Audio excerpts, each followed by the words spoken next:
What we look at is a private investigator. Now the reason we do training for private investigators is because sometimes they get in the way. Say if you're asked to do some sort of research or detective work within that job, and you go to say a company or a building.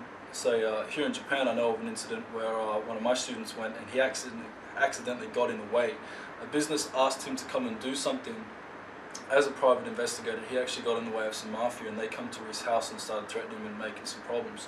So the reason we look at private investigator work is, we can help you in certain situations and also give you some logical answers to some questions that you might be a bit shady on. Again, it differs from state to state, from nation to nation. What you can and can't do as a private investigator, it's a very touchy subject. Okay, in Japan here it's like $40 to get the license. In Australia it's a full course and a full license.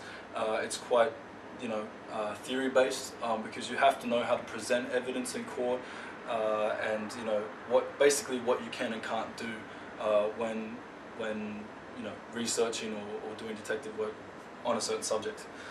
So the next one we're going to look at is crowd controller. Now crowd controller in general can be mainly event security, and what I mean by event security means like concerts and festivals or anything where there's a big crowd. Okay, and this is usually more so looking at teamwork. Okay, but crowd controller back home in Australia where I'm from, a crowd controller is actually club working. Okay, so that can be both, but if you have a crowd controller's license, you can do club security, so at a nightclub. Now, something I've always got on me and always will have on me as one of the first major rules of security that I learned is always have your license on you. You may or may not be able to see from there, but this is a security officer and crowd controller license. Okay, now bodyguarding work is something different, and I'll get onto that, but just to explain to you the two differences between crowd controller and security officer.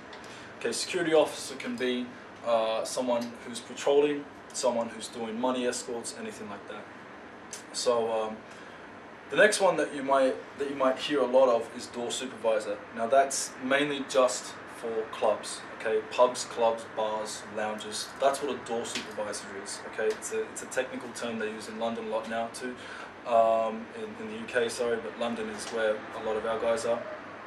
And yeah, security officer in general is someone who provides security to public or private clients. Okay, so if I'm hired by a company, for example, I might need to stand in that building and do ID checks as they come in. That's a security job.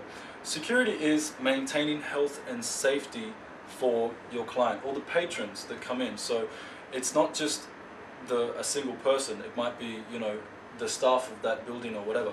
A lot of the times when you look at security in the club security, at the nightlife, in that sort of world, you've got to remember that security is maintaining health and safety of yourself, your team, the patrons, and all staff.